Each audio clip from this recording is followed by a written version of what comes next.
Next question, స్త్రీలు stage మీద పురుషులకు సహా వాక్యం బోధించడం హెబ్రోన్లో ఎందుకు జరగదు? అది తప్ప వివరించగలరు? హెబ్రోన్లో కాదు, అసలు బైబిల్ని స్ట్రిక్ట్గా అనుసరించే ఏ సంఘంలో జరగదు. హెబ్రోన్ అని సెటప్ పేరు చేయడం తప్ప ఈ బైబిల్ని స్ట్రిక్ట్గా అనుసరించే ఏ సంఘంలో కూడా జరగదు. ఎందుకు జరగదో చెప్తా. బైబిల్ చెప్తున్న మాట, పుస్తకం పట్టుకోవాలండి. నిన్న చెప్పాగా, ఎవడు చెప్పినా అనవసరం, పుస్తకం ఏం చెప్తుంది. హెబ్రోన్ సహవాసములో దాదాపుగా పుస్తకం చెప్పిన విషయాలే మీకు కనపడతాయి. నా సంగతి ఒక మాట చెప్పి ముందుకెళ్తా. నేను సిఎస్ఐ చర్చ్లో మా డాడీ స్ట్రాంగ్ సిఎస్ఐ, మా మమ్మీ స్ట్రాంగ్ లూథరన్. మా ఇంట్లో బైబిల్ మిషన్ జరిగేది. ఎవ్రీ సండే ఈవినింగ్ మెథడిస్ట్ చర్చ్కి వెళ్ళేవాడిని. ప్రతిరోజు పొద్దున్న క్యాథలిక్ మాస్కి వెళ్ళేవాడిని. బ్రదరన్లో రక్షించబడ్డాను.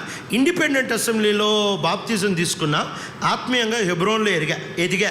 కాబట్టి అది తక్కువ ఇది ఎక్కువ అని నేను అన్ను.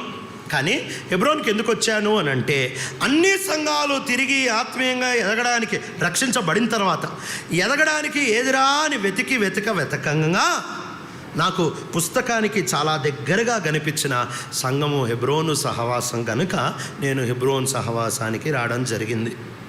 సరే, ఈ మాటను అలా పక్కన పెట్టి ఇప్పుడు చెప్తా జవాబు. బైబిల్ చెబుతున్న మాట, దీనికి ప్రజలు ఇస్తున్న జవాబు. స్త్రీ పురుషునికి శిరస్సు కాదు కాబట్టి, పురుషుడు శిరస్సు కాబట్టి స్త్రీ పురుషునికి లోబడాలి, పురుషుడు స్త్రీకి లోబడాలని లేదు. ఇది ఎఫ్ఎస్సీలకి రాసిన పత్రికలో చాలా చక్కగా క్లాసిక్గా చెప్పారు. ఆ ఎగ్జాంపుల్ చెప్తే మీకు అర్థమవుతుంది. ఎఫ్ఎస్సీలకి రాసిన పత్రిక 5వ అధ్యాయం 6వ అధ్యాయంలో 3 రిలేషన్షిప్స్ రాశారు. భార్యాభర్తల సంబంధం, తల్లిదండ్రులు పిల్లల సంబంధం, యజమానుడు బానిస సంబంధం.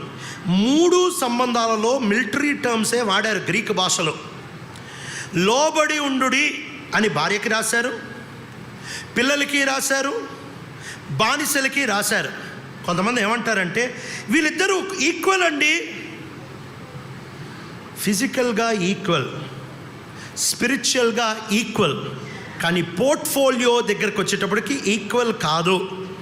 ఒకళ్ళు చెబుతారు, ఇంకోళ్ళు వినాలి. విన్నంత మాత్రం తక్కువ అని అనుకోవద్దు. కాబట్టి దేవుడే స్త్రీ పురుషుల్ని చేశాడు. ఒకవేళ సాదృశ్యాన్ని గమనిస్తే, యేసు, సంఘం, స్త్రీ పురుషుడు లేక భార్య భర్త, దీన్ని గనక మీరు సాదృశ్యాన్ని కొంచెం ముందుకు తీసుకెళ్తే ఎలా ఉంటుంది తెలుసా? యేసు ప్రభుని కూర్చోబెట్టి సంఘం బోధిస్తే అట్టుంటుంది. ఎక్కడ బైబిల్లో జరగలేదు. యేసు చెప్పిన మాట సంఘానికి చెప్పారు, కానీ సంఘం చెప్తుంటే యేసు ప్రభు కూర్చొని నోట్స్ ఎక్కడా రాసుకోలేదు. కాబట్టి ఉదాహరణ భాషలో ఇది చెల్లదు. రెండో ఆర్గ్యుమెంట్ ఏంటంటే, చాలామంది అంటారు, మాకు తలాంతుండండి, we have that gift of preaching. Sisters అంటారు, మాకు చెప్పే తలాంతుంది, మేము ఎందుకు చెప్పకూడదు? ఒక ఆయన వచ్చి అంటాడు, సార్ నాకెంత కెపాసిటీ ఉందంటే, ఫైనాన్షియల్గా, సోషల్గా, ఫిజికల్గా నాకెంత కెపాసిటీ ఉందంటే, ఒక సంఘ పెద్ద వచ్చి అంటాడు, సార్ నాకు ఆర్థికంగా, భౌతికంగా, మానసికంగా ఎంత కెపాసిటీ ఉందంటే, నాకు 4 భార్యల్ని మెయింటైన్ చేసే అంత కెపాసిటీ ఉంది. కెపాసిటీ ఉందని చేసుకుంటారా? ఇది కెపాసిటీ. బైబిల్ ఏం చెప్తుంది? బైబిల్ చెప్తుంది, ఒక సంఘ పెద్ద ఏకపత్ని పురుషుడై ఉండాలి. అంటే నీకు ఎంత కెపాసిటీ ఉన్నా ఒకళ్ళే చేసుకోవాలి. అట్లానే పుస్తకం చెప్తుంది, స్త్రీలు వారు సంఘంలో మౌనంగా ఉండాలి. దీనికి కొత్త అవుట్ ఆఫ్ కాంటెక్స్ట్ ఇంటర్ప్రిటేషన్లు ఈ దినాల్లో చెబుతూ ఉంటారు. అవన్నీ అవుట్ ఆఫ్ కాంటెక్స్ట్ ఇంటర్ప్రిటేషన్లు. 3వ కారణం, స్త్రీలు ఎందుకు మాట్లాడకూడదు అనంటే, స్త్రీలకి దేవుడు వేరే 3 బాధ్యతలు ఇచ్చాడు. ఈ 3 బాధ్యతలు నువ్వు మాట్లాడే పనిలో పడితే నువ్వు విస్మరించేస్తావు. ఏంటా బాధ్యతలు అనంటే, ఫస్ట్ పిల్లల్ని పెంచే బాధ్యత. లేకపోతే పెళ్ళి కాకపోతే నాన్నకి అమ్మకి విధేయత చూపించి, పెళ్ళి అయితే భర్తకి విధేయత చూపించే, ఇది మొదటి బాధ్యత. రెండో బాధ్యత పిల్లల్ని సరిగ్గా పెంచే బాధ్యత. 3వది ప్రార్థన, సువార్త, సాక్ష్యం.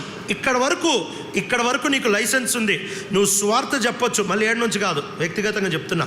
సువార్త చెప్పొచ్చు, సాక్ష్యం చెప్పొచ్చు, ప్రార్థన చేయొచ్చు. ఈ పరిచర్లో ఏ అడ్డంకులు లేవు.